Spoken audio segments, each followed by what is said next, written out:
Hey, it's me, Charlene, coming to you with another daily quickie. Welcome to my channel. You have been told, haven't you, that you must be yourself. Always be yourself. I wonder sometimes if when we are told to be ourselves, if we even know what that means. Because I believe that we have many selves. And hear me out.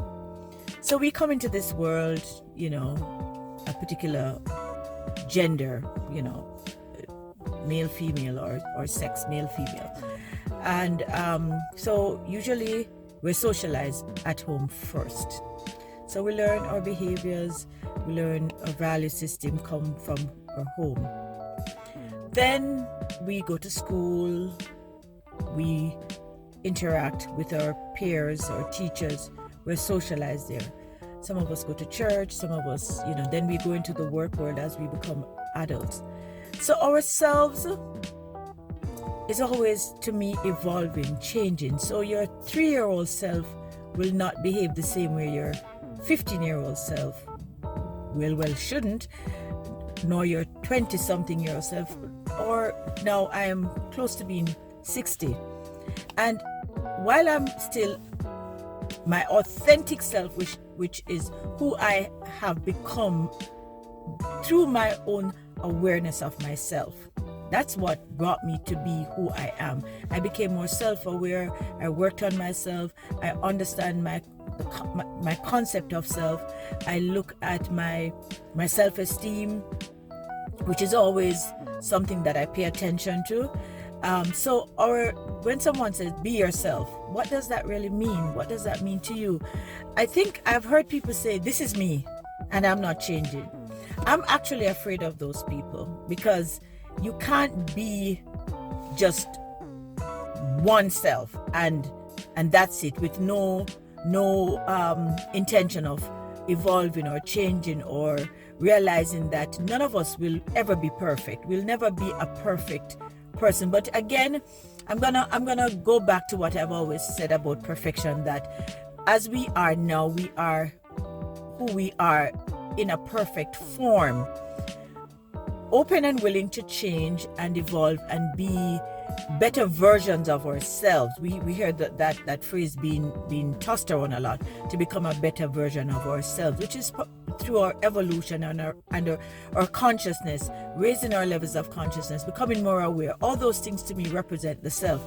And I'm not trying to get too deep into psychology here. I'm just saying that our self, to me, is always changing. So we are affected by our experiences, certainly, past traumas, the work we do, the people we interact with, our friends. All of those influence who we are. They really do. So when somebody says be yourself, what does that mean to you? For me, being myself means being who I have become to this point. Now, am I the same person as I was last year? I have changed. I've had some experiences that have caused me to change. I've become more intentional about the people that I invite into my life, into my space. I've become more intentional about the things that I desire to do, like things I want to accomplish, work, certain projects that I have in my mind that I want to fulfill. I think that when we look at self, we have to know first and foremost, who am I now? Who was I in the past? Maybe using the past as reference. I know my past self is not the same self as I am now. Obviously, there's some constants. Like, I've always been a very buoyant, fun, inquiring person. I've always been ambitious. My friends told me the other day that I'm resilient. I believe I am resilient. So those are, I would say, constants. Now, although I am all of those things, when I experience anything that sort of challenges those parts of me, sometimes it shifts. For example, trust. I like to trust. I like to trust people, and I sometimes trust people too much. So I'll, if I'm in a relationship with people, friends, I'm going to trust them. First of all, I'm going to trust them to honor the relationship that we've established. So trust is big for me. And so when somebody does something to shake that trust, I'm gonna change the way I see my relationship with them. It's not necessarily a negative thing. It just means that I've now become aware that, hey, you've done something to break my trust. How can we rebuild this trust? Because you can rebuild trust. I don't write people off because they've faltered, because who am I to? But for the grace of God, right? Because God has been merciful. I've not done everything right in my life, and God has granted me favors. So being oneself to me, meaning be conscious of who you are, what you're becoming, what your goals and intentions are for your life, how you want to live your life. What about your evolution? How do you see yourself evolving? Are you being intentional about the process of your evolution? We're not talking about getting older and all of that. We're talking about a spiritual evolution, a consciousness. So, we continue to evolve and grow and become more aware and take on experiences. And life can shake us up sometimes.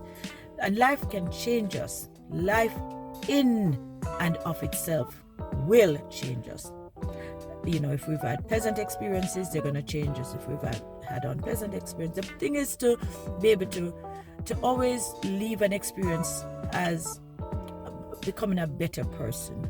And better is very subjective, of course, but just trying to be someone who can live a life where you rise above certain pettiness and just learn to live and live in harmony with people, the earth, the spaces that you have to be in. Just create harmony.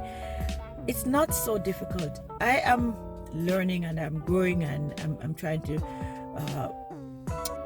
grow through some of my traumas, the traumas that I've experienced in my life from childhood to adulthood, and just be myself. And myself, again, is just who I am at this point, with all the work that I've put in to be the person that Charlene is today. Am I done yet? No. There's still a lot more work for me, because I still have some ways that maybe other people may not like, but I'm not here to please everyone. But the people who are important to me, I certainly value their feedback about me. So yeah, that's quite a mouthful. Ooh, 8 minutes. I usually try not to go over 5 or 6 minutes. But anyway, be yourself and just always remember that we're growing, we're learning, we're experiencing things. Sometimes you're gonna get hurt. Sometimes the people you love will hurt you. You have to have a forgiving spirit. You have to have an open and loving heart. You have to come from a place of love if you want to live a life where you don't end up being bitter and resentful and miserable. That's how I see it. Anyway, I'm gonna leave you with peace, love, light. Ask that you take care of yourself, and sending you some positive vibes as we all are trying to just navigate this life. I'm in a very reflective and pensive mood today, so that's why I'm chatting so much. Anyway, take care of yourselves. Thank you for watching.